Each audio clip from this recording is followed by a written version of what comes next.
you all to our online lecture on general theory of relativity. Our speaker for the day is Aditya Khaladkar. He is a third year BSc student in Ferguson College and a senior in Astro Club. He is currently working under Professor Sanjeev Dhurandhar, who has calculated an orbit for the LISA project, which is a dedicated space-based gravitational wave observatory. He is showing its stability up to first order. He is interested in cosmology and particle physics. We are really thankful to have you here today, and we all welcome you.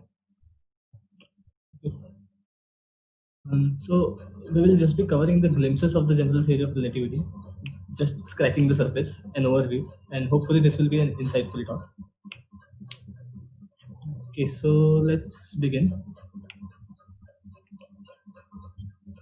So, in Principia, Newton formulated the laws of motion and universal gravitation, stated as every particle attracts every other particle in the universe. So the Newtonian view, there exists a global inertial frame with respect to which every other frame moves. And this frame is supposed to be attached to an invisible ether, which occupies the entire universe, and also the distance between the space and Earth, the sun and Earth, and that is how light travels from sun to Earth. And this is what they used to believe. And many attempts were made to prove the existence of the ether, like ether drag hypothesis, which suggested that Earth might be dragging ether along with it while rotating, and so we can't actually perceive the relative motion between ether and Earth. But when experiments were tried to detect this drag, it failed. Fitzew determined the velocity of light in moving medium, and when he tried to measure the velocity of light in ether frame, the predictions were not exactly as the observations, and it also gave the negative results. And then there is this the most famous failed experiments, Michelson interferometer. Michelson developed an interferometer to determine the relative velocity between Earth and the ether frame. But he ended up getting negative results. People actually didn't believe in his accuracy. So later, along with Morley, he improved the instruments and did the experiment again, but still got the negative result. This put the serious doubt in the existence of ether. Later, Maxwell gave the equation for the electrodynamics, and in this Maxwell's equation, they describe an electromagnetic wave and suggest that for this wave, the velocity of this wave in empty space is constant for every frame of reference. Now, a German physicist, Waldemar Voigt, proposed transformations that left the wave equation in free space unchanged. Well, in modern notation, if we multiply these transformations on the right hand side by a gamma factor, they give us Lorentz transformations, which were later developed by Lorentz independently and used by Einstein in his special theory of relativity. Lorentz also proposed through Maxwell-Lorentz equation that speed of light is independent of speed of source. Now the problem was Maxwell's equation do not follow Newtonian relativity. So there were three possible explanations. Maybe relativity principle exists for mechanics but not for electrodynamics, as there is a preferred ether frame. Or relativity principle exists for both mechanics and electrodynamics, but Maxwell's equations are incorrect and they don't really describe electrodynamics properly. Or probably relativity principle exists for both mechanics and electrodynamics, but Newtonian relativity is incorrect. Einstein worked on developing new theory of relativity, which eliminated the existence of the global inertial frame and agreed with Lorentz transformation. He presented his work under the title on electrodynamics of moving bodies, which was later renamed as Special Theory of Relativity. Einstein gave two postulates for special relativity, which are laws of physics are same in every inertial frame, and speed of light in vacuum is same in every inertial frame. Now, these postulates were followed by the following results: length contraction, time dilation, which states that if there are frames which are moving with respect to each other, then then the space interval between two events or time interval between two events may be different for these different frame of reference moving with respect to each other. There was also this limit of speed of light that says nothing can travel faster than speed of light. No information can be transmitted faster than speed of light, and so our observable universe was limited. So everything in this part is not observable to us, and everything in this part cannot observe us, our current position. Einstein also combined the electric and magnetic force by saying that there exists only electromagnetic force, and electric and magnetic force are the components which come to picture when there is the when we see them through a particular frame of reference. There is also another consequence that there are no rigid objects in special relativity. So if we have a long rod and say as long as a light year long, and if we twist it in one end, if the rod is rigid, the other end will twist instantaneously, and we can actually transmit the information using that instantaneously, which should take an year for the light. But this violates special relativity, and so there are no rigid objects, and the information of that twist takes actually at least an year to transmit from one end to another. Now, in special relativity, we saw that spatial distance and time interval, even the sequence of events, may vary with frame of reference. The only thing invariant in this transformation is space-time interval. Hermann Minkowski, mathematician and former maths professor of Einstein, noticed that space-time interval resembles a weird version of a distance formula in non-Euclidean space. He proposed a radical idea. Maybe reality is not a three-dimensional space that involves time. Instead, it's a four-dimensional non-Euclidean mathematical space that's just there. No time evolution, or rather, no time as you perceive it. That four-dimensional space represents space-time, and every point on the space-time corresponds to an event. Now, the flat space-time resembles a hyperbolic geometry. To provide the illustration of properties of flat space-time, Minkowski developed what we know as space-time diagrams. Now, these space-time diagrams are not like our normal Euclidean diagrams. Like we say, if these x and t axes correspond to a stationary observer, and x prime and t prime are the axes which corresponds to an observer moving with respect to a stationary observer with some velocity v. So in these diagrams, x and t are perpendicular, which might be obvious, but x prime and t prime are also perpendicular to each other. Further, we know that all points which are equidistant from the origin makes a circle in a Euclidean space. But in this hyperbolic space, all points which are equidistant from the center makes an hyperbola. So all these points are actually equidistant from origin. And this is due to the fact that there is a minus sign in the matrix that defines the space-time. Another weird thing is this line, the 45-degree line, V is equal to C.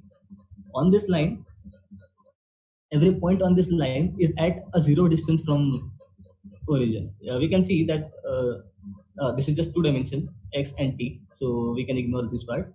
So any point on this line, the delta x can be written as c delta t square, and so delta s square is 0. So all these points are at zero distance from origin. So it's kind of counterintuitive. But however counterintuitive this might be, but they can actually show the effects like length contraction, time dilation, relativity or simultaneity without calculation, like this.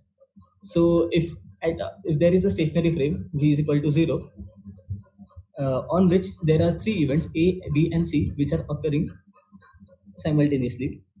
So we can see that for a frame which is moving with velocity 0.3 c, which will be shown now, event C occurs first, then B, then A. And for someone moving with velocity 0.5 c in the other direction, event A occur first, then B, then C. So even the events which we consider simultaneous might not be simultaneous for some other person moving with respect to each other. Now, the space-time interval also correspond to causal relation. The sign of the space-time interval tell us about the causal link between the events. So, what is causality? Causality is just the relation of cause and effect. That cause must occur before the effect. So, and this causality is invariant for all inertial observers, which means that if there is any observer for that, and he says that there is a cause and there is an effect, then this will be true for every other observer. All the observers will say that cause occurs before the effect. And if we draw this space-time diagram, the space-time interval along with x and t, then we get a shape like this. This is what we know as geometry of causality. We are always at the center, origin. We are stationary with respect to us, and we always follow the steepest part down. There is another object on this space-time, which we call world line.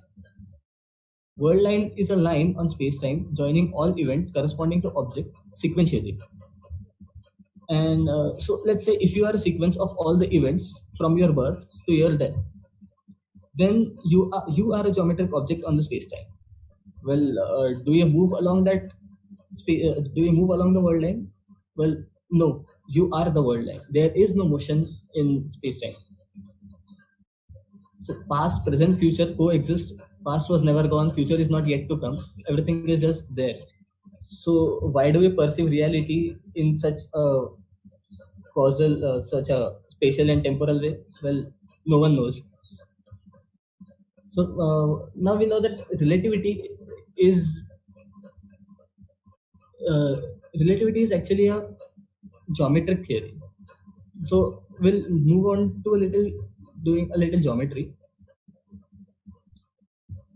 Suppose we have a sphere, say globe. We say it is curved, but how do we know if it is really curved? Well, there are a few ways. In flat space, we know that parallel lines stay parallel forever in both directions. But if the space is curved, the parallel lines converge or diverge depending on the positive or negative curvature. And further, if we draw a triangle on a flat space, say on a paper, the sum of all angles of the triangle turns out to be 180 degrees. Well, that's not the case if there is a curvature. If there is a positive curvature, sum of all angles of the triangle is greater than 180 degree. And if there is a negative curvature, sum of all angles of the triangle turns out to be less than 180 degree. So we can actually see if there is a curvature or not. But to actually measure the curvature, we use a method which is known as parallelism. In this, we consider a vector on the space at some point, and we parallelly transport it along a closed path and come back to the same point, and we compare the initial and the final vector. So we can see in this diagram, we have a vector at A, we transport it parallelly to N, from N to B, and then bring back from B to A. And we can see that there is a difference in the vector, which implies that there is a curvature. Now, this curvature can be quantified using this method, and it is quantified using this Riemann curvature tensor, whose components are given by RIKML. The value of the components of R goes to 0 if there is no curvature. And now, if let's consider an example, a cylinder. What do you say? Is it curved? Well, it appears curved, but actually no, it is not curved. It is exactly like flat surface. We can make cylinder by joining the parallel edges of a flat surface. Of course, topologically, plane and surface are different because straight lines on the cylinder end up on themselves, unlike a flat surface or a plane. So, but when we say curvature, we are talking about the intrinsic property, which we can measure by which we can measure locally. So, moving on, there is a geometric object on curved surface known as geodesic. Geodesic, vaguely speaking, are the straight lines on the curved surface. So the question is, can we draw a straight line on a curved surface? Well, to answer that question, we first must encounter another question, which is, what is a straight line? Well, there are definitions of the straight line. One of them is, if there are 2 points joined by a curve, then that curve is said to be stationary. Then the curve is said to be straight if the length of that curve is stationary, which means if you deviate that curve by a little displacement, then the length of that curve still remains constant up to first order in deviation. And this is the definition we actually use to find the equation of geodesic. Another definition is, a tangent drawn along the curve stays tangent on parallel transport. So if we see, there is a big huge circle, and there is a small ant on this sphere, which is moving from A to B, and now this ant wants to find a straight line path from between A to B. There are infinite paths from A to B, but this ant wants to find a straight line path. This ant, we just say that it cannot look up, which means it cannot perceive a third dimension. It's just like we cannot perceive the fourth physical dimension. Now, what will this ant do? It will draw a tangent on that to that surface along the curve. Now, drawing a tangent on a flat surface is known. So the ant will say that this curved surface is locally flat. So it will draw a tangent locally and parallel transport this tangent vector. Then again, after moving a bit, it will again consider the curved surface to be flat and again draw a tangent and keep doing it. And for the curve for which the tangent always remains tangent up to till reaching B is the curve we know as a straight line. For a sphere, this great circle is straight line.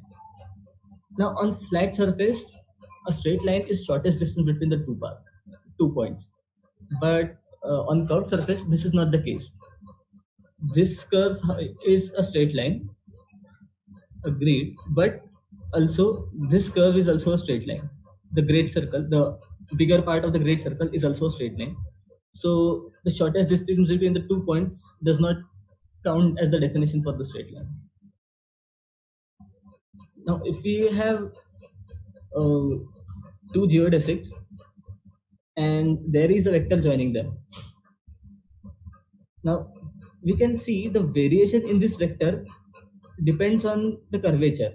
Like we can see here, if this is a globe and this is equator, on equator 2 longitudes are parallel and these longitudes meet at pole. So if there is a vector joining these two geodesics, the variation in this vector can actually tell us about the curvature. And that variation actually depends on the Riemann curvature tensor, which we saw that it quantifies the curvature. So we use another analogy for curved surfaces instead of curved surfaces.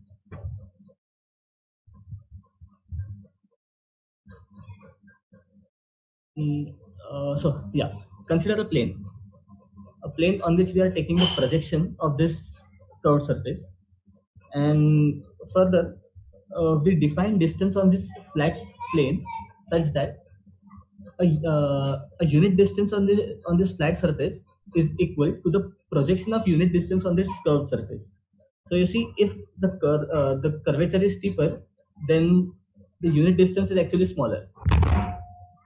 And well, this is when we are observing from outside, but when we are on the surface, everything is shrinking, and so now on this, so unit distance on this flat surface is equal to the projection of a unit distance on the curvature.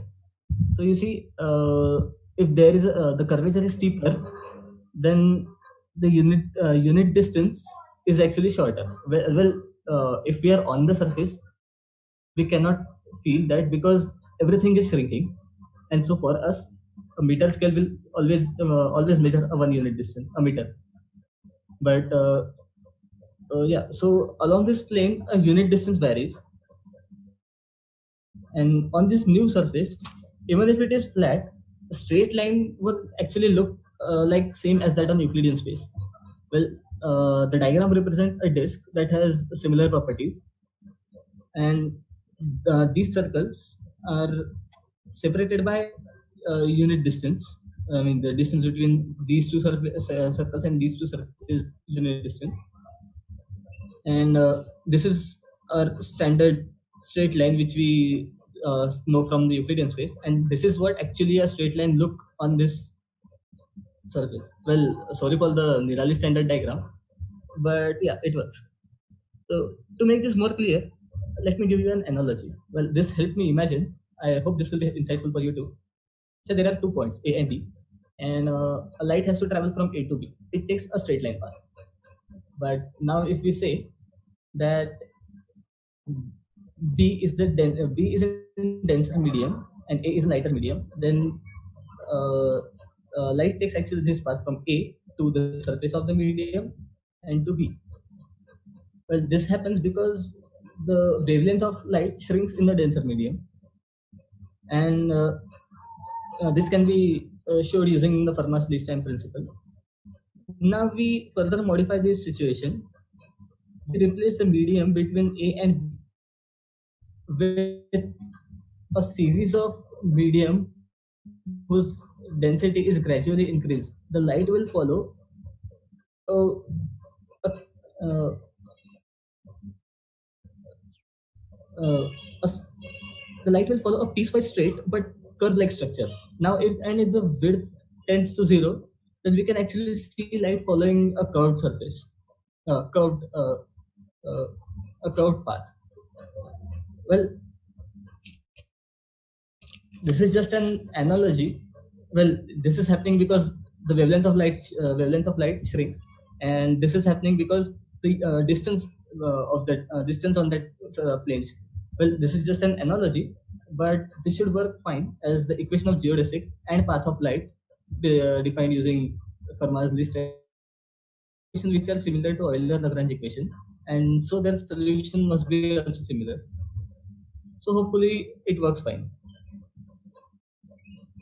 And when we add another dimension to our analogy, this is what it looks like.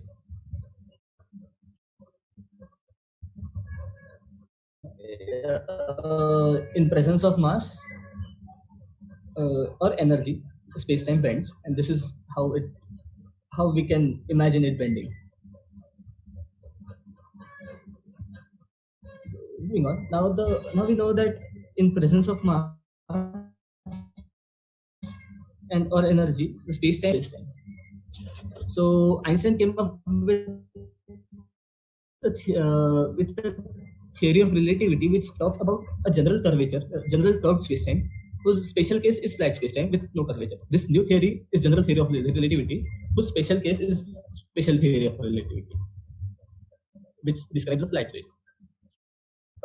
Further, through equivalence principle, to get the transformation in this curved space, it can be considered to be the combination of patches of flat space, and combined transformation on these small patches lead to transformation on the curved surface. The brilliant insight of Einstein was realizing that this curvature of space-time is what we perceive as gravity. Well, let us see by breaking it down into pieces. According to Einstein, gravitational mass and inertial mass are equivalent, and so now if we consider the equivalence principle in terms of Newtonian mechanics, it says that gravitational mass into gravitational field intensity is equal to inertial mass into acceleration.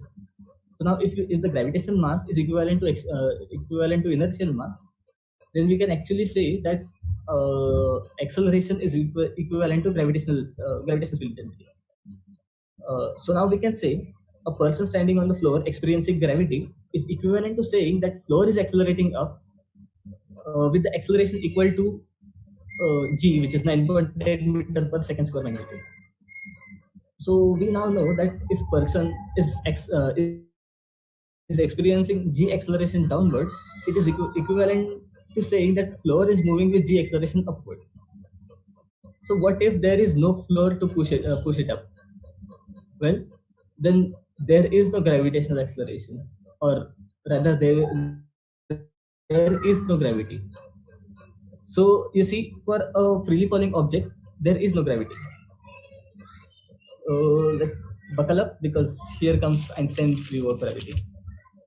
Einstein put forward a revolutionary new idea. He said there is no force of gravity. Consider this situation. We have a house on the edge of a cliff. Any windows or anything that will allow an observer inside the house to see what is happening outside. Now a ball is thrown from one end of the house. For an observer inside this house, the ball will follow a projectile motion, which is parabolic path. Now, what if we just cut off the house from the cliff? Well, a fair warning. But yeah, moving on. Now, ball follows a straight line path. The observer see a ball following straight line path. Now, for an observer inside who cannot tell what happened outside, ball which was supposed to follow a projectile motion, a parabolic path, is following a straight line path suddenly. So it's like someone just turned off the gravity. Einstein says the natural motion of this house is freely falling. It was trying to fall down, and there was no acceleration. It was the ground that was stopping it from following this path. Remove the ground, and there is no gravity. And one of the very well-known quote is, "What's the fault of the force on my feet? What pushes my feet down on the floor?" says Newton. "The fault's at the core." Einstein says the fault's with the floor. Remove that, and gravity is weak. So now, putting all pieces together, let us see the difference between the two views. Newton's and Einstein's dispute over gravity boils down to inertial frame of references. Newton's view says, in an inertial frame, say associated with surface of the Earth, a freely falling object, on contrary, Einstein says inertial frame is associated with the freely falling object, and it is actually ground accelerated against its free fall. It is like this gives observer on the Earth a false impression of gravity. This is like experiencing a pseudo force inside the accelerated vehicle. Well, you are on the accelerated floor, so you think that whatever you are observing, it is accelerated, but actually you are accelerated.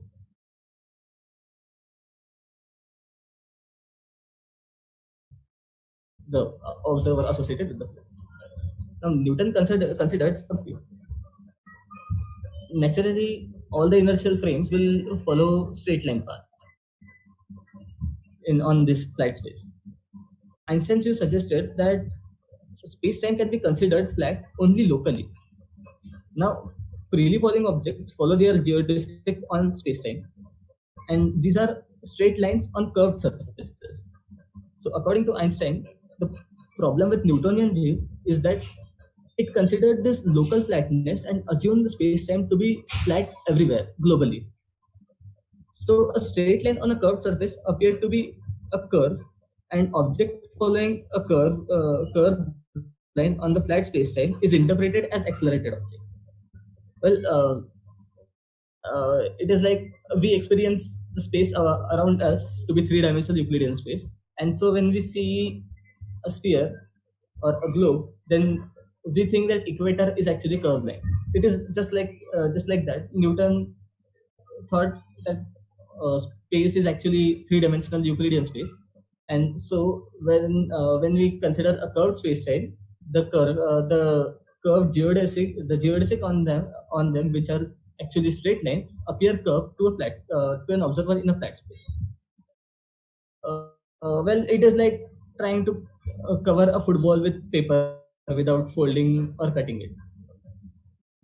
So now, when if we say that there are two objects freely falling, they come closer to each other on their way down. Well, Newton says it is because they are attracted towards the center of the earth. Einstein says their natural path converges due to local curvature in space-time. So, which one of the views is correct?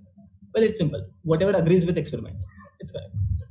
For over a century now, predictions of Einstein theory have agreed with observations, and so we may actually accept that Newton's theory was actually incomplete, and the new theory of gravity is actually is Einstein's general theory of relativity.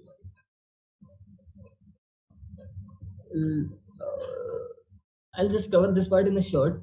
I thought this will be interesting, and this is very well explained by Apurva in previous lecture series. You might want to check that out. So the basic idea is, vaguely speaking, we draw a triangle on cosmic microwave background and measure the sum of angles of the triangle.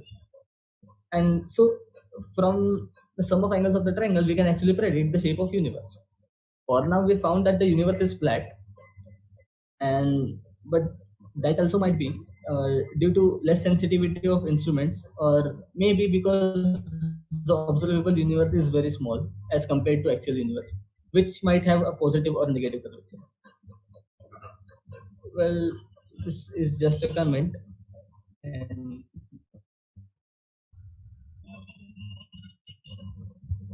hope you enjoyed the video.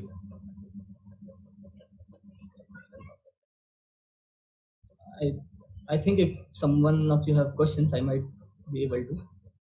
I would like to take some questions.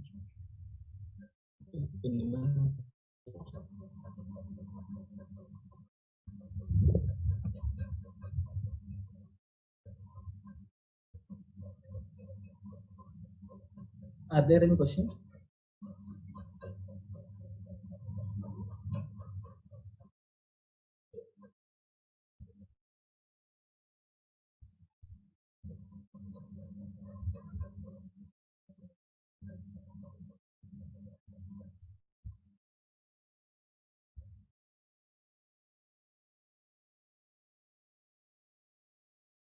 Yeah.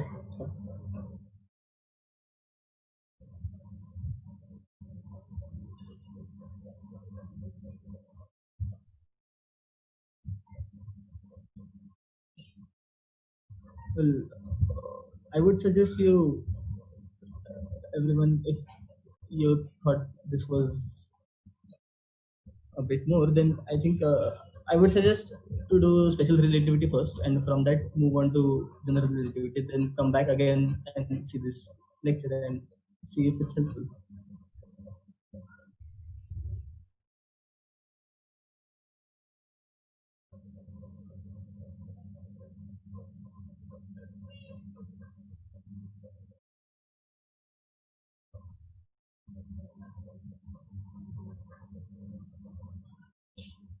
Are there any recent observational evidences for predictions of the Earth? Yeah, the gravitational waves.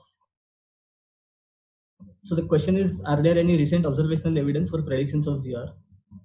Well, gravitational waves, we can say they are discovered very recently, and they were predicted by Einstein very long ago.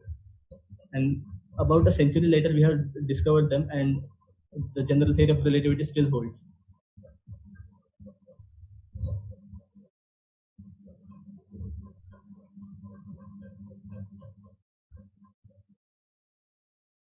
Anything else?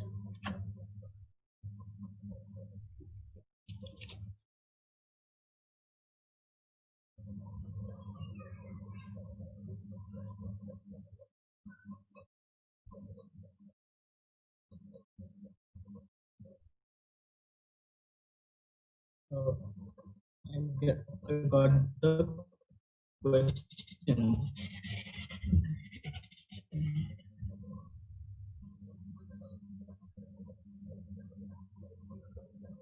Can I stop sharing the screen?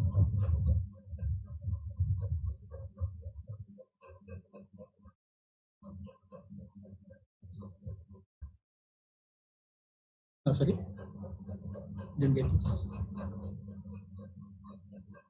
Can you repeat that? Okay.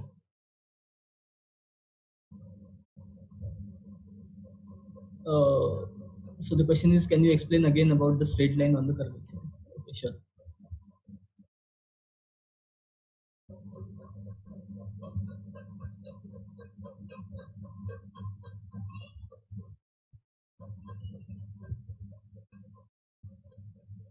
Uh,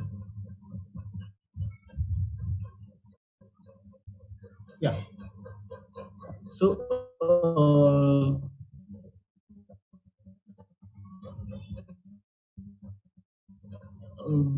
basically, the thing is, a straight line is defined as if there is a curve joining 2 points from its path, then it is said to be straight. And what is stationary? The length stays constant with small deviation up to first order. And another definition is that tangent stays tangent along the curve. Like you say, if we have a flat surface and we have a straight line, now a tangent to that flat surface will be we have a tangent at point A on that flat surface, which is directed along that straight line. And now, if we parallelly transport this this tangent vector and go to B, we still get a tangent.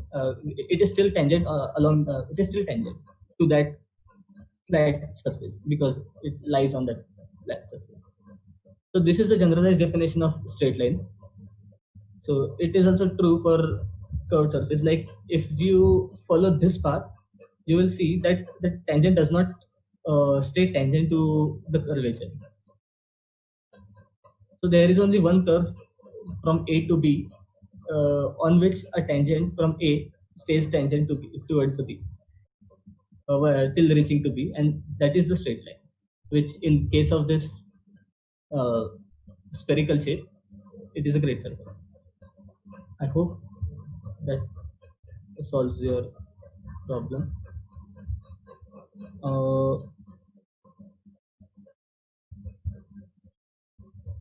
Why is there an upper limit of velocity? Well, I might not be a proper person to uh, to explain this, but you see, it is all a consequence that speed of light is constant in all frame of references. So, for if you want to travel, if you consider the intervals and if you consider two objects separated on space-time, two events separated on space-time, and you want them to travel faster than speed of light, you want any information to travel faster than speed of light, then t takes negative value, which we right now think is not possible. So then there comes the limit. At t is equal to 0, if the signal is traveling with time interval is equal to 0, in 0 time interval it travels from one point to other point, and it is the ultimate case. And to do that, it has to travel speed of light, and to travel faster than speed of light, the value of delta t has to be negative, which we right now think is impossible. And how GR helps in GPS? Well, I'm not quite sure about that, but when we say that there are satellites orbiting the Earth, right? So when they orbit around the Earth, they are actually in the gravitational field of this Earth, and due to as they are present in the gravitational field, they are actually doing a closed loop,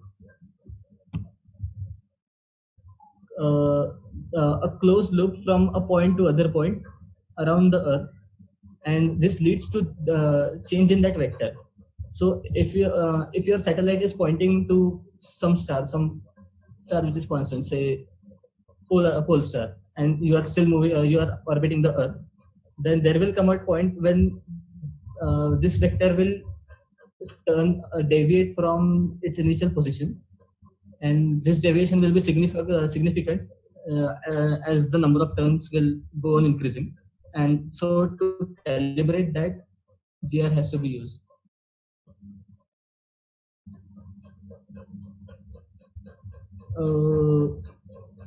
I have read that space-time is a mathematical tensor. Can you elaborate? Space-time is not tensor. Tensors are just generalized vectors, and vectors are objects on space, on any mathematical space. Space-time is a four-dimensional non-Euclidean mathematical space on which the transformations can be described using the tensors. Because vectors does not work there. You need a generalized term for vector, which is tensors, higher order term. Vectors are just tensors of second order.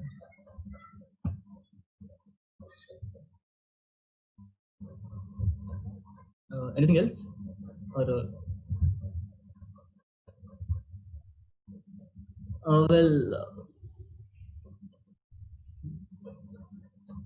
I don't know why the velocity of light is same in any reference frame. Well, it is just like that. That's why it's a postulate of special theory of relativity. It's not a prediction. It's a postulate. And personally, I don't know. It was predicted by Maxwell through its equations, and it turned out that the electromagnetic waves that Maxwell describes are actually the light. And when we realize that the signals travel with the speed of light, that velocity of light. Then it also gave the limit, and from all the postulate, the results followed. But the main question, why the velocity of light is same in all frame of reference, Maxwell didn't tell us.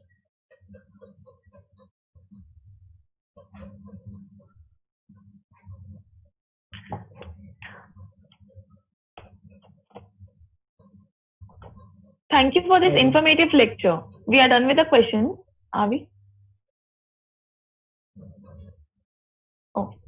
Thank you for this informative lecture. To all our viewers, thank you for watching this lecture. Stay tuned. Stay